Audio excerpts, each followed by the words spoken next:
certainly these tariffs, if they come or when they come, would be extremely detrimental, not only to Canada's economy, but to America's as well. And so that's really the message that federal officials, along with provincial officials who have been kind of having conversations with, courting, trying to convince governors, senators, congressmen and women about just how linked our economies are. I mean, the United States, Canada's largest export trade partner, Canada, the largest export trade partner to 36 of the 50 states.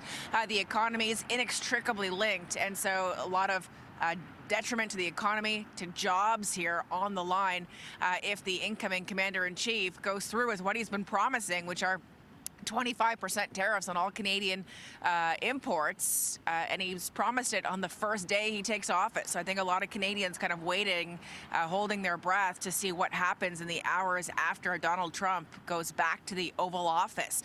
There's some speculation, certainly on American networks, that he could start signing executive orders about an hour after he's inaugurated. So that's going to be a pivotal moment. As for what retaliation looks like, let's be clear, the federal government has said there is going to be retaliation.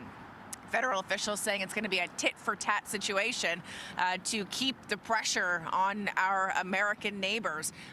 Tariffs on what exactly? We haven't heard specifics in terms of lists on either side, but Canada has already said to CTV News, federal officials confirming to CTV News, things like orange juice, some steel products, some ceramics are part of the consideration for tariffs for products coming in from the United States, and then export tariffs on things like Canadian energy, Alberta crude oil. Premier Doug Ford threatening to cut off power to 1.5 million American homes in New York, Michigan, and Minnesota that rely on Ontario's energy. And Melanie Joly, Foreign Affairs Minister down in Washington on Friday, is saying the U.S. could be starting the largest trade war in decades. And so all eyes now on Washington, on what happens in the next few hours